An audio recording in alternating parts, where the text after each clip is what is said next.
Assalamualaikum warahmatullahi wabarakatuh. Alhamdulillah wassalatu wassalamu ala Rasulillah wa ala alihi wa sahbihi wa man wala wa hawla wa la quwwata illa billahi amma ba'd. Rekan-rekanku yang semoga Allah Subhanahu wa taala muliakan. Fikih hari ini insyaallah di luar buku. Saya mau menyampaikan satu perkara yang penting yang ada di agama kita, ya, bahkan dia termasuk tiang dari agama. Ya, kalian pernah lihat suatu bangunan ini akan hancur runtuh tanpa adanya sebuah tiang. Ya, jadi yang namanya tiang bagi sebuah bangunan itu sangat penting. Begitupun di agama kita Islam punya satu tiang atau punya tiang. Ada tiang-tiang. Apa itu tiang-tiangnya? Tiang-tiangnya adalah sholat. Ya. Dan kalian tahu Allah Subhanahu wa taala biasanya ketika memerintahkan sesuatu kepada Nabi Muhammad SAW untuk umatnya, itu selalu melewati malaikat Jibril. Ada perantaranya malaikat Jibril. Disampaikan firman Allah ke malaikat Jibril, lalu malaikat Jibril turun ke dunia untuk menyampaikan kepada Rasulullah SAW. Begitu biasanya. Berbeda dengan masalah sholat, perlu kalian tahu. Masalah sholat Allah khususkan, tidak seperti perkara yang lain. Ya, Allah ingin berbicara langsung dengan Nabi Muhammad SAW untuk perkara sholat. Saking pentingnya perkara sholat, tidak diwakilkan kepada malaikat siapapun. Dan sebelum menghadap Allah dan menerima perintah sholat, ya kalian sudah tahu ada kisah pembedahan dada Nabi.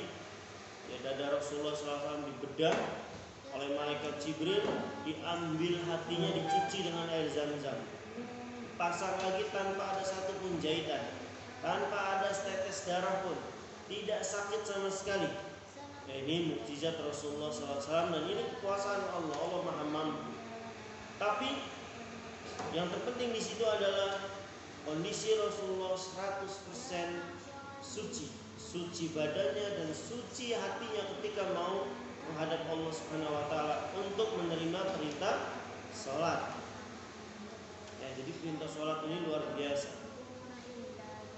Sangat penting sampai-sampai Allah tidak mewakilkan kepada siapapun.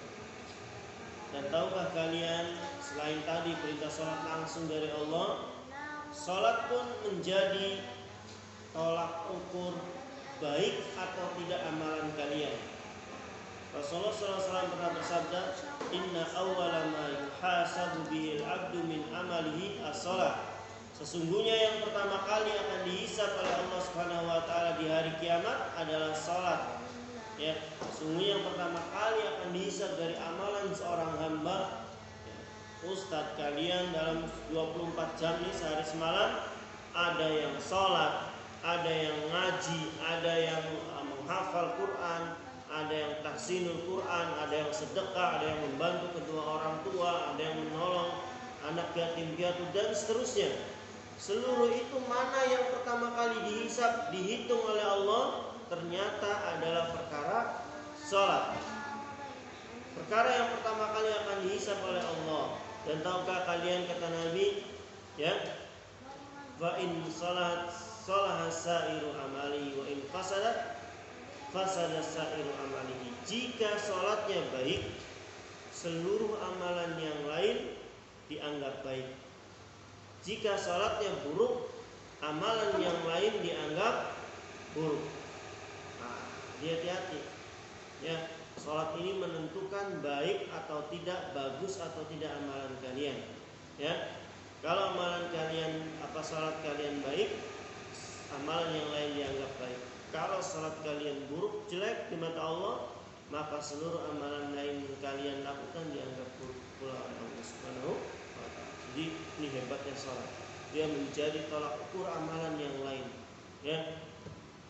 Dan Rasulullah SAW pun pernah bersabda kepada kita, al-ahdu bainana wa bainal kufri tarkus shalah. Ya, batas antara kita ya orang muslim dengan kekafiran adalah meninggalkan sholat. Apa maksudnya? Kalau ada yang berani meninggalkan sholat dengan sengaja, ya, dan dia tahu bahwasanya sholat itu wajib baginya, kalau dia tinggalkan dengan sengaja, maka dia telah berdosa besar. Bahkan pembatas antara kesyirikan dengan dirinya tidak ada. Ya, artinya apa? Alhamdulillah dia termasuk golongan orang-orang kafir. Kata Rasulullah, al-ahdu bainana bainal kufri tarkus shalah. Batas antara kita dengan kafiran adalah meninggalkan sholat. Kalau dia tinggalkan sholat berarti nggak ada batasnya, nggak ada bedanya dengan orang kafir. Orang kafir nggak sholat, ya. Kalau ada orang Islam nggak sholat, ya sama dengan orang kafir, ya.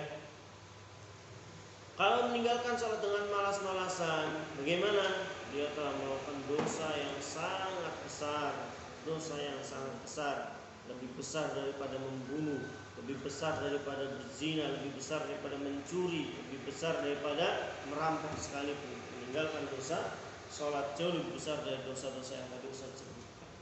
Maka untuk anak-anakku setia sunnah, perhatikan ya, kalian di sekolah Islam, Ustaz gak mau dengar lagi dari orang tua kalian, ya. Sekali lagi Ustaz bilang, Ustaz gak mau dengar lagi di antara anak STIA Sunnah yang sholatnya masih disuruh saja, ya. Sudah, sholat waktunya sholat gak lama, tunda dulu mainnya. Sholat tuh paling lama 10 menit. Kalian habis mau main, mau jungkir balik, mau terbang silahkan kalau bisa, ya. Waktunya sholat. Selesaikan dulu sholat 5 menit 10 menit selesai. Ya, jangan buru-buru juga. Ya, jangan asal mengerjakan sholat. Sholatnya seperti sujudnya seperti ayam yang matuk makanan. Ya, ini nggak diterima sholatnya karena tidak ada tumanina di dalamnya. Sholat yang betul sebagaimana Rasulullah SAW bersabda, "Shallu kama ra'aitumuni usolli." Kalian anak Sunnah sudah diajarkan dari kelas 1, 2, 3 sholat di Masjid As-Sunnah 1 dengan berjamaah secara bersama-sama. Dan ini pembelajaran buat kalian yang kelas kecil agar terbiasa tatkala kelas 4, 5, 6 ya, karena 4, 5, 6 ini sholatnya udah di masjid dan sudah diem. Jangan sampai diem nggak baca. Ya, tapi kalau sudah kelas 1, kelas 2, kelas 3 kalian di sholat 3 tahun digembleng bacaan sholat, gerakan sholat, insya Allah kelas 4, 5, 6 kalian sudah bisa. Kalau sudah 3 tahun terbiasa, ya sudah, walaupun diem baca dan seterusnya. Jelas, jangan ada anak STIA Sunnah yang dilaporkan oleh orang tuanya ke gurunya, Ustaz, anak saya sholatnya harus dimarahin saja, harus disuruh saja. Gak boleh seperti itu, ya. Ustaz sebagai guru kalian malu nanti, ya, malu. Nah malu, iya. Sekolah di sekolah Islam, guru-gurunya para ustaz, muridnya nggak mau sholat, ya, malu kita. Gak berhasil berarti kita gagal mendidik kalian kalau kalian sholat yang masih harus dimarahin, apalagi malas-malasan. Ini untuk semua kelas 5 ataupun kelas 6, ya. Baik, sudah besar tidak perlu disuruh-suruh lagi sholat, ya. Dan itu sebagai bentuk latihan kalian, walaupun sebagian kalian sudah tahu belum balik, tapi tadi ya, kalau nggak dibiasakan gawat. Nanti ketika sudah balik, dia dibangunin sholat sama orang, bangun subuh, dia melongo, subuh sih apa? Ya karena sebelumnya nggak pernah dia sholat subuh, nggak pernah dia latihan sholat subuh. Sholat subuh 2 rakaat sih apa? Bacaannya kayak gimana? Gerakannya, wah, posisi dia sudah balik. Nah, maka sekarang untuk kalian belum balik, ayo. Ya apalagi sudah balik, itu lebih dosanya lebih besar daripada yang tadi Ustaz sebutkan kalau berani meninggalkan sholat. Baik, itu saja pesan Ustaz. Barakallahu fikum. Semoga Allah Subhanahu wa taala menguatkan kita di atas ketaatan kepada Allah. Assalamualaikum warahmatullahi wabarakatuh.